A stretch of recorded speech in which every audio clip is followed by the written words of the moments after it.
ફક્ત 2 બાળકોને 10માંથી 10 માર્ક મળ્યા છે. એ બંનેએ બીજી પરીક્ષા આપવાની છે. જો એ પરીક્ષા પાસ કરી લેશે તો તેમને અડધા વર્ષની પરીક્ષા નહીં આપવી પડે. આજે હું તમને એક વાર્તા કહું છું. બાળકો, ધ્યાનથી સાંભળજો આ વાર્તા. દ્રાક્ષ ખાટી નથી. એક શિયાળ હતું. બપોરે જંગલમાં આમ તેમ ફરતું હતું. પછી તેને ખૂબ ભૂખ લાગી. ખોરાકની શોધમાં નદી કિનારે એક બગીચામાં જઈ બેઠું. ત્યાં એણે દ્રાક્ષના ઝુમખા લટકતા જોયા. મોઢામાં પાણી આવી ગયું. એ મેળવવા ખૂબ કૂદકા માર્યા, પણ ફાવ્યું નહીં.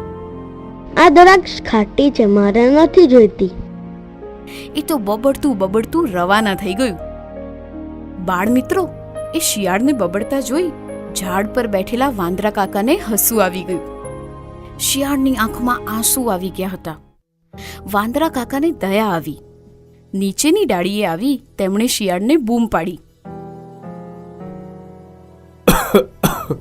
શિયાળભાઈ, ઓ શિયાળભાઈ, અહીં જુઓ તો જરા. હું શું કહું છું સાંભળો તો ખરા. આ ઊંચે લટકતી દ્રાક્ષ જોઈને તમને ખાટી નહીં લાગી? અરે, દ્રાક્ષ ના મળી એટલે ખાટી માની લીધી? આજે તો તમે મારા મહેમાન થાવ. ઉગતી ઉંમરમાં આવો અવગુણ ખરાબ કહેવાય હો. હવે તો મારે શિયાળને સાચી સમજણ આપવી જ છે. ઓ શિયાળભાઈ, આ દ્રાક્ષ કેવી લાગે છે સાચું કહેજો હો. દ્રાક્ષ તો મીઠી લાગે છે. એમ તો હું તમને અઠવાડિયા સુધી જુદી જુદી દ્રાક્ષ ખવડાવીશ હો.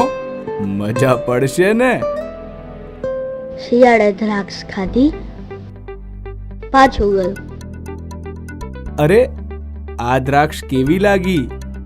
દ્રાક્ષ તો મીઠી લાગે છે હો કાકા.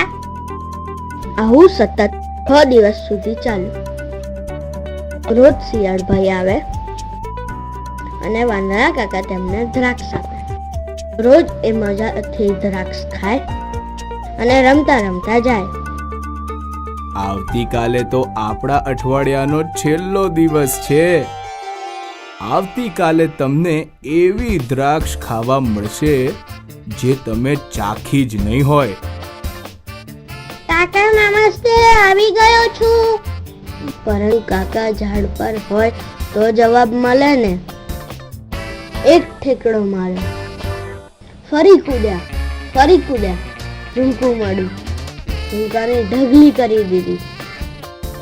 તારા શિયાળભાઈને તો ખબર નહીં, વાંદરા કાકા ઝાડ પાછળ સંતાઈને જોતા હતા. શિયાળભાઈ અડધું ભોજન કરી રહ્યા ત્યારે વાંદરા કાકા આયા. હવે કહો, દ્રાક્ષ કેવી લાગે છે? સાચું કહેજો હો.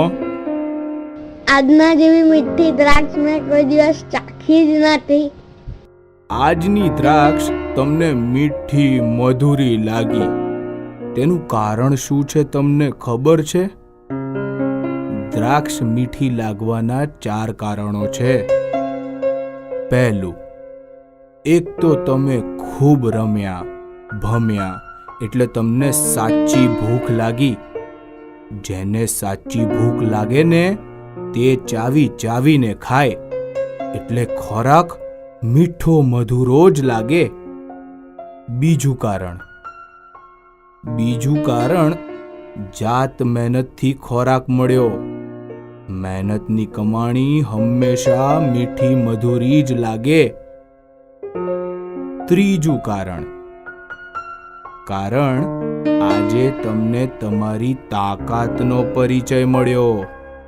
અને ચોથું કારણ, હવે તમે જ કહો શિયાળભાઈ. ચોથું કારણ, કાકા ખરેખર આ દ્રાક્ષ ખાટી નથી. ખાટી ના હોય તો દ્રાક્ષ મીઠી મધુરી જ હોય ને. પછી શિયાળભાઈએ જતા પહેલા સાચી સમજણ આપવા બદલ વાંદરા કાકાનો આભાર માન્યો અને વાંદરા કાકાએ એને માથે હાથ મૂકીને આશીર્વાદ આપ્યા.